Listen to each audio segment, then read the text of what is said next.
This channel does not promote any violent, harmful, or illegal activities. All content provided by this channel is meant for an educational purpose only. মুসলিম মন কি পড়তে পেরেছেন শ্রমিক ভট্টাচার্য? মুসলিম ভোটের একটা অংশ পকেটে পুরতে কি মরিয়া বিজেপি? রাজ্য সভাপতি পদে শ্রমিক ভট্টাচার্য বসতেই নতুন আলোচনা শুরু হয়ে গিয়েছে। বাংলার রাজনীতিতে সেটা নিয়ে তোলপাড়। বিরোধী দলনেতা শুভেন্দু অধিকারী যেখানে এখনো পর্যন্ত হিন্দুত্বের কথা বলে চলেছেন, সেখানে শ্রমিকের মুখে বারবার ঘুরে ফিরে আসছে মুসলিমদের কথা।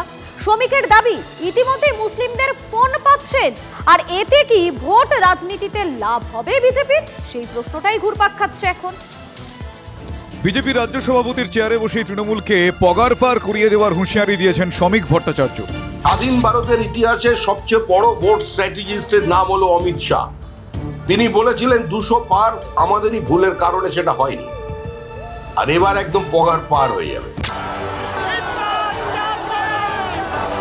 21-এর হুঙ্কার কাজে লাগেনি। 26-এ যাতে অন্যথা না হয় তার জন্য গোড়া থেকেই অঙ্ক কষে মাঠে শ্রমিক। অভিষেকের দিনই বার্তা দিয়েছেন মুসলিম সমাজকে। বিজেপির লড়াই কোনো মুসলমানের বিরুদ্ধে নয়, মরছে মুসলমান, মারছে মুসলমান। কারা এই অবস্থা তৈরি করলো? বাংলার বিধানসভা ভোটের ফলাফলে স্পষ্ট, মুসলিমরা এখনো দুহাত তুলে তৃণমূলকেই আশীর্বাদ করেন। সেটা অ্যাডভান্টেজ তৃণমূলের। সেই অ্যাডভান্টেজই কেড়ে নিতে মরিয়া বিজেপির নবনির্বাচিত রাজ্য সভাপতি। তাই কখনো বার্তা, কখনো বাস্তব পরিস্থিতি বুঝিয়ে দেওয়া শনিবারই যেমন বলেছেন। আপনারা বোঝান যে আপনারা চান বা না চান, আগামী 20 বছরের মধ্যে কেন্দ্রের সরকারের কোনো পরিবর্তন হবে না, আমাদের সঙ্গে সংসার করতে হবে। এটা কোনো থ্রেট নয়।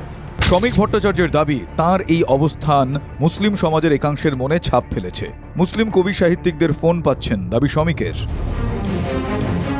শুধু শ্রমিক ভট্টাচার্যকে রাত্রিবেলা ফোন করে যে সমস্ত কবি, যে সমস্ত সাহিত্যিক ফোন করে মুসলমান সমাজের বলছেন যে আপনার অবস্থান সঠিক, আমরাও এই পরিস্থিতির বদল চাই। শ্রমিক চাইছেন মুসলিম সমাজের এই অংশটা নিজেরাই জনতার সামনে মুখ খুলুন।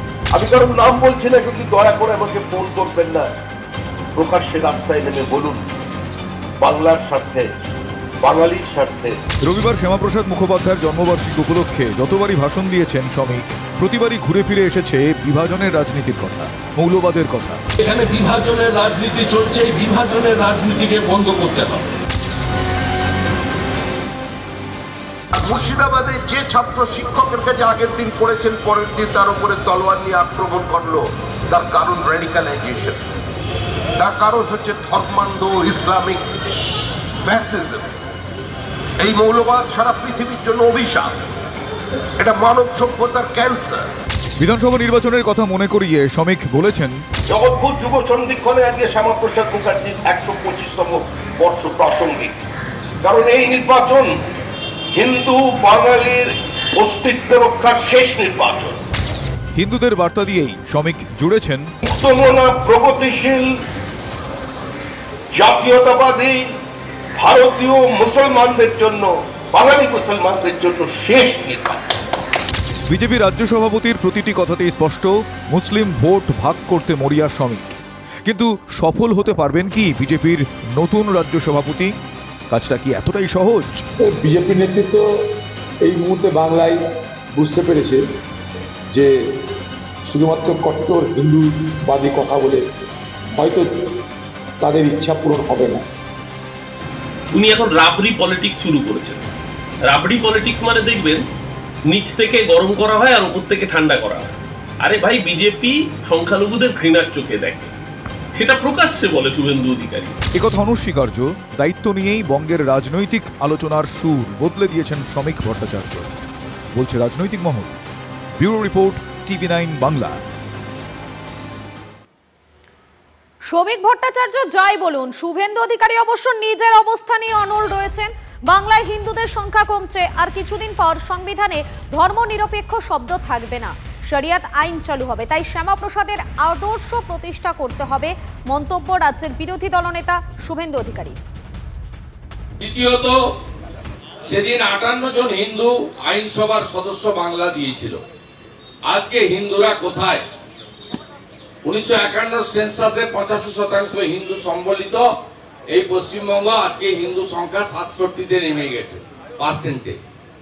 আর কিছুদিন তারপরে ভারতবর্ষের সংবিধান, ধর্মনিরপেক্ষতা এইসব শব্দ থাকবে না, সারিয়া কানুনের আওতায় আমাদের আসতে হবে।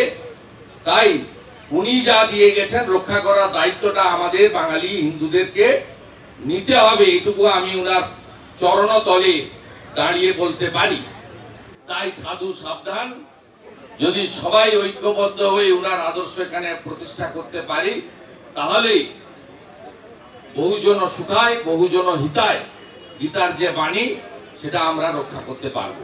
সবাই মূলত বঙ্গ বিজেপির যে অন্তর্দ্বন্দ্ব এবং যে অন্তর্কলহ, সেই অন্তর্কলহ মেটাতে কেন্দ্রীয় নেতৃত্ব মরিয়া প্রচেষ্টা চালাচ্ছেন। সেইগুলোকে ব্যালেন্স করার জন্যেই শ্রমিকবাবুকে হয়তো তারা নিয়ে এসে চেষ্টা করছেন ব্যালেন্স করার, কিন্তু কতদূর সফল হবেন সেটা সময়ই বলবে। 2026-এর নির্বাচনে বিজেপি আর একবার বাংলার মানুষের কাছে ভয়ঙ্করভাবে পর্যদস্ত হতে চলেছেন রাজনৈতিকভাবে। ঠিক সেই রাজনৈতিকভাবে পর্যদস্ত হওয়ার জন্য ওনাকে কোথাও বলির পাঁঠা হিসাবেও হয়তো খাড়া করতে পারেন। শ্রমিকবাবু নতুন এসছেন, দেখা যাক উনি ওনার কোন নতুন মোড়কে কথা বলেন। শ্যামাপ্রসাদের জন্মদিনে জ্যোতি বসুর প্রশংসা এবারে শ্রমিক ভট্টাচার্যের। 1947-এর 20 জুন পশ্চিমবঙ্গ গঠনে শ্যামাপ্রসাদের প্রস্তাবে সায় দিয়েছিলেন জ্যোতি বসু। বাঙালির অস্মিতা রক্ষার জন্য দলের অবস্থানের বিরুদ্ধে গিয়ে ভোট দিয়েছিলেন জ্যোতি বসু। রাজ্য হিসেবে পশ্চিমবঙ্গ তৈরিতে জ্যোতি বসুর অবদান স্মরণ করে মন্তব্য করলেন বিজেপির রাজ্য সভাপতি। 26-এ ভোটের আগে এটাও কি শ্রমিকের আরও একটা স্ট্র্যাটেজি? 1947-এর 20 জুনের জ্যোতি বসু, যিনি পরিস্থিতির কারণে, বাঙালির অস্মিতা রক্ষার কারণে, প্রগতিশীল মুসলমানের, ভারতীয় মুসলমানের অধিকার রক্ষার কারণে, মৌলবাদ মুক্ত একটা রাজ্য গঠনের কারণে নিজের মতাদর্শকে দূরে সরিয়ে রেখে, নিজের দলের ঘোষিত অবস্থানকে দূরে সরিয়ে রেখে শ্যামাপ্রসাদের আনা প্রস্তাবে তিনি ভোট দিয়েছিলেন। আজকেও যদি জ্যোতি বসু জীবিত থাকতেন, তিনিও হয়তো আজকে বলতেন এর পাই দিয়ে আমাদের বেরিয়ে আসতেন। সেটাই শ্যামাপ্রসাদ মুখার্জির প্রাসঙ্গিকতা। পতাকা একটা লক্ষ্য, কিন্তু পতাকাই তো সব নয়, কথাগুলো তো মুখ্য বিষয়। রাজনীতি, দর্শন, এটা বাদ দিয়ে তো রাজনৈতিক কার্যকলাপ পরিচালনা করা যায় না। আমরা তো যেমন তৃণমূল কংগ্রেসের কোনো আদর্শ, কোনো দর্শন কিছু নেই, কিন্তু ভাজপার তো দর্শন আছে, বিজেপির দর্শন আছে। বিজেপি মনে করে ভারত মানে হচ্ছে হিন্দু রাষ্ট্র, হিন্দু রাষ্ট্র তৈরি করতে হবে মনে করে, এটা দর্শনের ভিত্তিতেই কথা বলে। কিন্তু তৃণমূল কংগ্রেস দর্শনের ভিত্তিতে কথা বলে না। স্বাভাবিকভাবেই সমীরবাবু নতুন সভাপতি হয়ে এখন কি বলছেন তা নিয়ে এখনই সব চূড়ান্ত মন্তব্য করা উচিত না। এখন অপেক্ষা করতে হবে উনি ভবিষ্যতে কি বলেন। ছাত্র সংসদের প্যাড ব্যবহার করে বার্ষিক সাংস্কৃতিক অনুষ্ঠানের বিজ্ঞপ্তি, নয়া বিতর্ক এবারে বর্ধমান বিশ্ববিদ্যালয়। একই রকমের প্যাড ব্যবহার করে দুটি বিজ্ঞপ্তি জারি করা হয়েছে, তাতে সভাপতি এবং সাধারণ সম্পাদক হিসেবে দুজনের নাম আছে। বেআইনি ছাত্র সংসদের প্যাড ব্যবহার করে সোশ্যালের নোটিফিকেশনের বৈধতা নিয়ে প্রশ্ন তুলে সরব হলো এসএফআই। গত 7 বছর ধরে ছাত্র সংসদের কোনো নির্বাচন হয়নি, তাহলে কিভাবে আলাদা দুটো বিজ্ঞপ্তি? বর্ধমান বিশ্ববিদ্যালয়ে যে সোশ্যাল আগামী 9 তারিখ থেকে হতে চলেছে, সেই সোশ্যাল অবশ্যই সোশ্যাল হবে। একটা সোশ্যাল বিশ্ববিদ্যালয়ের জন্য অত্যন্ত গুরুত্বপূর্ণ, কিন্তু সেই সোশ্যাল হতে হবে বিশ্ববিদ্যালয়ের ছাত্রছাত্রীদের ব্যানারে, সেই সোশ্যাল হতে হবে বিশ্ববিদ্যালয়ের নিজস্ব ব্যানারে। যে মেয়াদ উত্তীর্ণ নন ইলেক্টেড বেআইনি একটা ছাত্র সংসদ নিজেদের মতন করে পরিচালিত হচ্ছে, সেই ছাত্র সংসদের ব্যানারে হওয়াটা কোনোদিনই আইন উপযুক্ত নয়।